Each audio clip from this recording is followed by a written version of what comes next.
Take advantage of the day. When you get an opportunity in this game, you make a play. The playmakers on three. 1, 2, 3. Touchdown, Kansas City! The Chiefs are right in the thick of it, baby!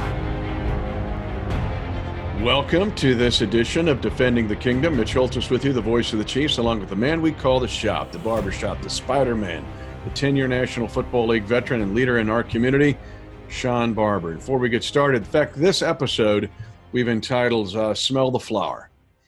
And we're going to look at some things historically going on around us that we want to appreciate while they're here. And we also want to appreciate where you're at right now. Shawn joins us from the Richmond, Virginia area, where he's involved in a celebration of life, in a celebration really with your family. Your father passing not that long ago. Smoke Barber, the pride of the Florida A&M Rattlers. But smelling the flower, and by the way, brought to you by our Bose headphones, right? 700s. In fact, your family be a great holiday gift idea. But just like we did on Chiefs Rewind Sunday after the victory, we want to kind of dedicate this to your dad too, Smoke Barber. But it's only fitting that we're going to smell the flower today of what we've seen with the Chiefs right now and do the same for your family because you're experiencing this firsthand.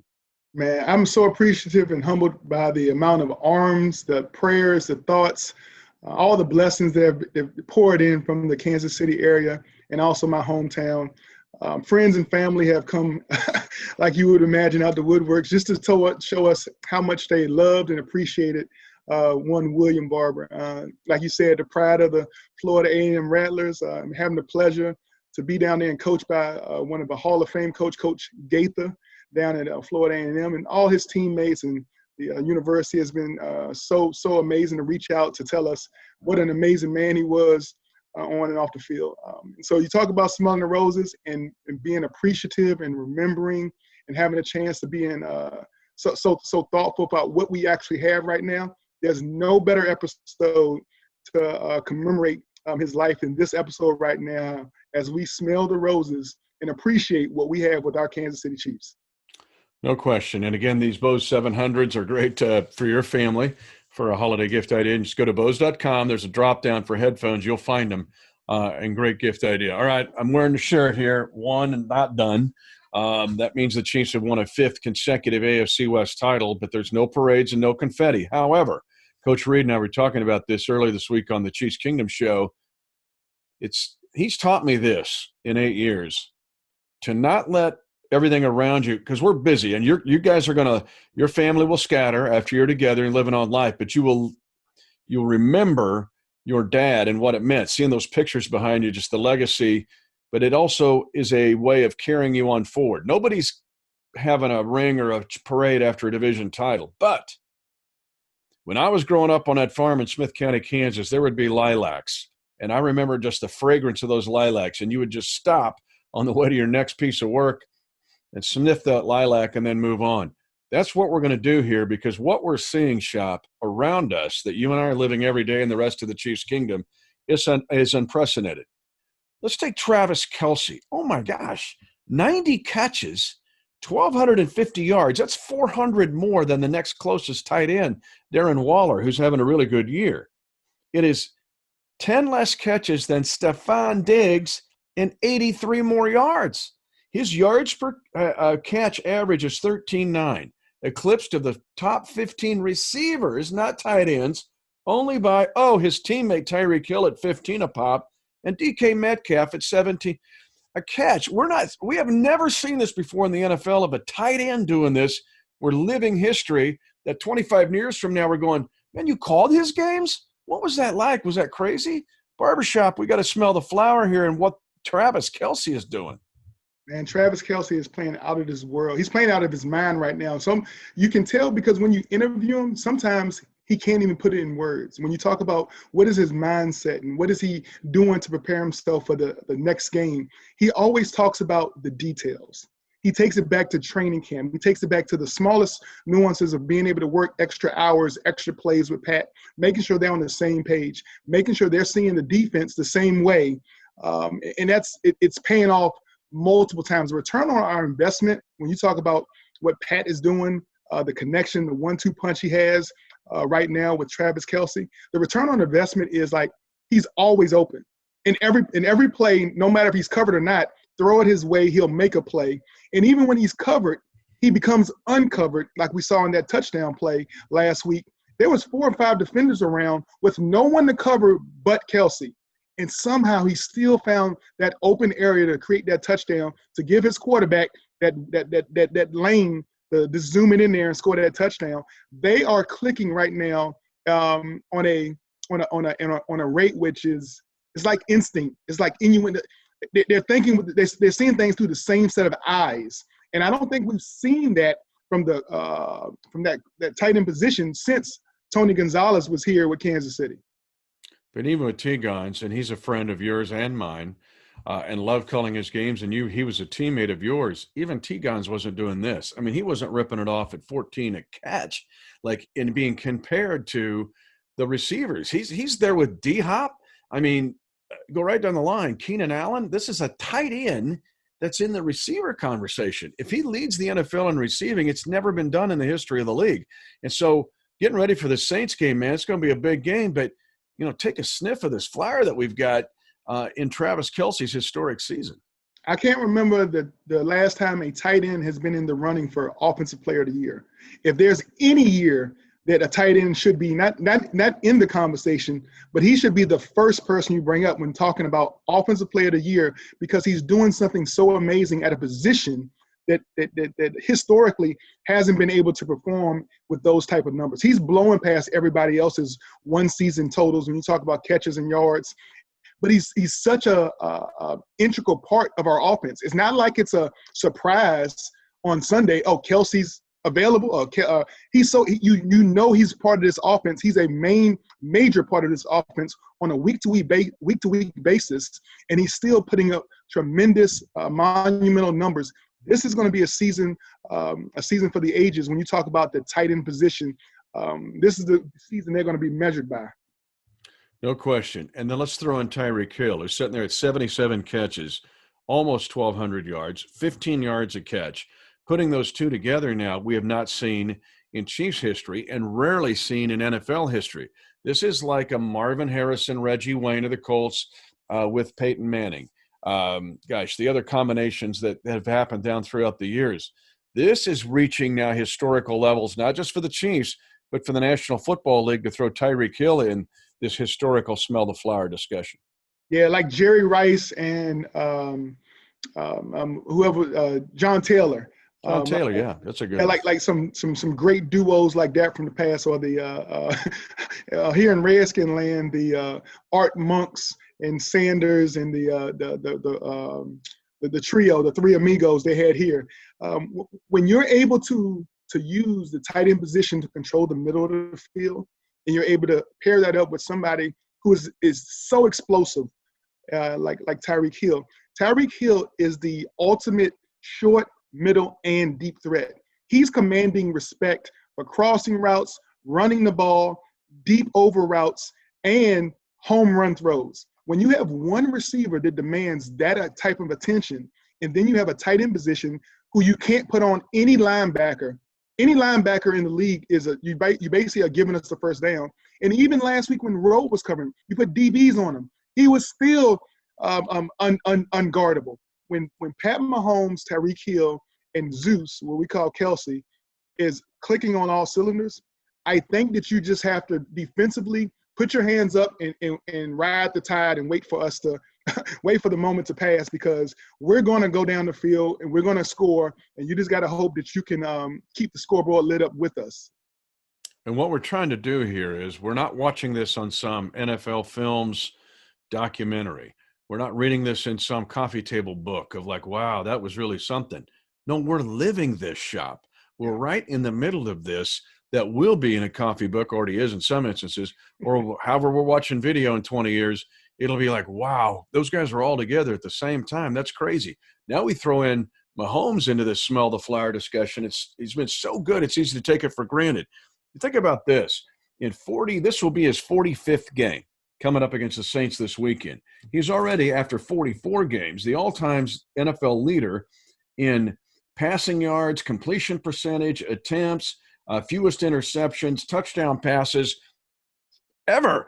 I mean, after 44 games. And here's – wait for it. He's 20-4 on the road. 20-4 on the road. And so it's just easy going, hey, this is during the week. It's Saints week. Let's go get them. Let's get it done. Oh, wait a minute. We might have the greatest quarterback of all time with this team. As long as the football feels 100 yards and 53 and a quarter yard wide, and we're playing by the same rules, you have to account for Pat as the glitch. You talk about the movie The Matrix. He's the glitch in the Matrix. He's Neo. All right, he's the chosen one. But when you talk about that, there's also this thing called the cheat code. And anybody who's played Madden, played these video games, you know about the up, down, AB, AB, left, right. All of that is how you get your team a boost.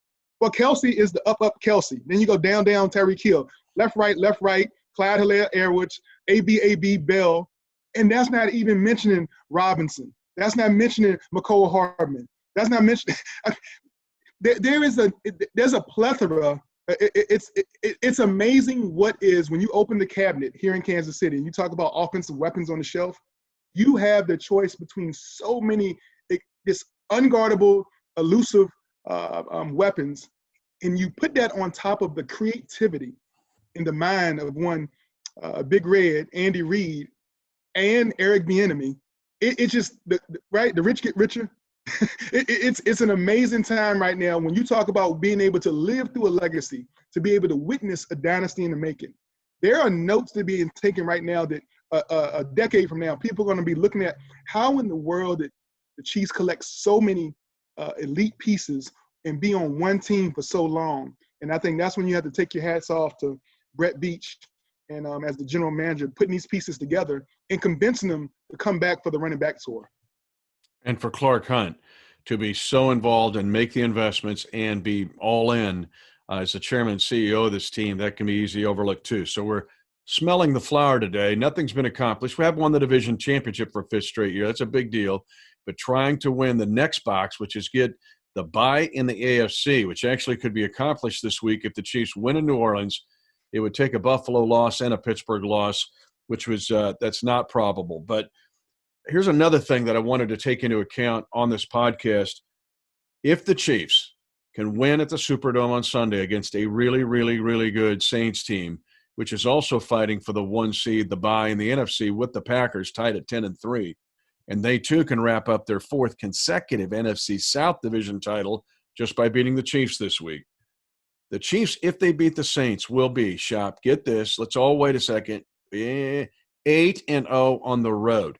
8-0. Oh, that would include wins over the Ravens, the Bills, the Dolphins, the Bucks, the Raiders, and the Saints. The only other time the Chiefs have been undefeated on the road in franchise history were the Super Bowl I, 1966 Kansas City Chiefs that went 7-0 on the road in a 14-game season. Thanks to Matt McMullen for help there. But the Chiefs could be 8-0 against playoff teams. There's nobody in the league that say, well, stack up your best road wins. It's like the league goes. You can't stack them up as high as the Chiefs hit. They go 8-0. Talk about smelling the flower on the road. That's crazy, Shop. Man, when you build a team to win in January and you want to win, you talk about postseason. You talk about how to build a team to win in the postseason. How to build a team to win when all the chips are in for the Super Bowl. You don't want a cake schedule. You don't want a schedule full of non-playoff teams. You build up all this false confidence. Like we can put up 40, 50 points on anybody. Our defenses, we can hold anybody to 10 points. But then you look about, who were the opponents when you held them to 10? Who was your opponents when you scored 40 and 50? When you look at the Chiefs schedule and you look up how we did it and who we did it against, like you said, those teams you named are all of those teams are vying for playoff spots. They are all good ball teams. They have great coaching, great quarterbacks. They have a great scheme with scheme players. But what you're realizing against the Chiefs, our guys are outperforming everybody at their best. They're outperforming everybody with knowing that the target's on their back because they are returning Super Bowl champions. And any team can hang their hat to say, we beat the Super Bowl champions. They come out here and give it their all every time when they're facing the Chiefs. We play people on their best, and we still outduel them, outwork them, find a way to win. Like we say, all the wins aren't beautiful, but an ugly win sometimes is better than a beautiful loss. And our team has been doing that week after week, one game at a time mentality, next man up mentality, find a way to win, find a way to get together, persevere, work together, trust one another. All of the things that Coach Reed has put on that vision board, the team is getting closer and closer. They're coming together. They're coming together, Mitch. And when the Super Bowl comes, our team is going to be like this, like the double-fisted hammer. And hey, God, whoever the nail is, you better be ready. The Chiefs are coming, baby. And finally, if we look back at this 2020 season, smelling the flower, we got a long way to go. So we know we're locked in here, but this is just like you're experiencing with your family this week and a bit of reflection as you move on. Definitely. Could play. We look back on his season and go, wait a minute, they played Tom Brady in maybe his last year next. They played Drew Brees' team in the same season on the road. Oh, and they played Lamar Jackson. That was all in the same season. I mean, we can look past that too. I don't know if Brees is going to play this week or not. Looks like it's going to be Taysom Hill. But still, think about it 20 years from now. They're going to play on the road that same season. They played Lamar Jackson, Tom Brady, and Drew Brees' team. I mean, that's phenomenal. It's a phenomenal regular season, but it's all just preliminary and it's all in preparation, right? It's all in preparation to know that you face the best. The regular season, there is no tougher regular season than what we've played. And knowing that you faced that and prepared your guys to go play on any format, in any arena, any state, you travel well, no matter, and you battle with the COVID bug, we battle against the injury bug, we battled with all the things that great teams battle with and find a way to persevere, and you do it consistently. You do it consistently. There is no blowouts versus the Chiefs. There is no certain things that teams deal with as far as inner squad and off the field, and everybody is laser focused. And that's the thing that Coach Spagnuolo, Coach Andy Reid, Coach Bieniemy, having those great minds in the building, they create an environment that allows guys to focus on their job at hand, be consistent, and really have a family mentality. We talk about what it means to be a Chief. You come in the stadium, you come in the locker room as a teammate, but you leave and you go out on that field as a family. And you see our team, we fight for each other every snap, every down, and every quarter. And consistently, when you show that type of effort, commitment, and sacrifice, your team will arise and be champions. And this all to me becomes a motivation for trying to do this again. Just like now, we'll close it out this way, and you're with your loved ones and family saying goodbye to Smoke Barber, right? And your dad had to be, so proud of you. Look at that collage over your right shoulder of your great career. These are things to celebrate. It's like when I'll smell a lilac now. It takes me back to the time growing up as a kid on the farm, headed to the work, had work to do, but just take a moment and smell those lilacs. Because what happens now, Shop? I'll smell a lilac, and guess where it takes me? Right back to that place. Yes. It's a good thing, but it also motivates me to make the most out of the rest of that day. So as we smell the flower on this episode, that has nothing to do with being satisfied. In fact, just the opposite. It becomes a catalyst for moving forward. Man, being obsessed with the mission and understanding your passion and your purpose can all fit together and motivate you and progress you down the line. You talk about what puts elite players in a zone. What makes game day so special for Pat Mahomes? It's because the way he commits himself every day to practice. He practices every day, every throw, every snap to be performing at such a high level. Then when the game comes, I'm not going to say it's easy, but it's very a very comforting place. The stage is never too big because he puts so much pressure on himself to understand the alignment, assignment, responsibilities of that position on a day-to-day, snap by snap. And he holds himself accountable, but he also holds the rest of the team accountable. And with a leader like that, you pair him up with the visionary of Andy Reid and the rest of the guys. We didn't even speak about Honey Badger, Chris Jones, Frank, the other weapons they have on this team, the returnability of McCole Hartman, all the things this team has going for them. It's the way they attack each day, details, the perseverance. And those are the ways that we choose to remember Smoke Barber, because those are the lessons he taught me as a little man. Is not the you don't have to worry about the bark of the dog, it's the bite. And he when it talks about a dog with a big bite, Smoke Barber has left a long legacy of up-and-coming coaches and people that own their business here in Richmond, Virginia. The number of people on a day-to-day I run by and they say, man, your dad was he was a high-class guy, but it was his mentality, his mindset for being hardworking, and always, pour your passion into everything you do on a daily basis, and you'll have no regrets. And that's the way I've lived my life. That's the way I choose to raise my family, and that's the way I've been in my career. So, shouts out, obviously. My dad, he's above me, he hovered over the team last week in Miami as they faced the Dolphins. This is gonna be his run, man. He's gonna follow the team the rest of the season long, and he's gonna help motivate those guys to realize they're on a mission, and we can appreciate that. Well, blessings to you and your family. Safe travels back, and perfect that you're there.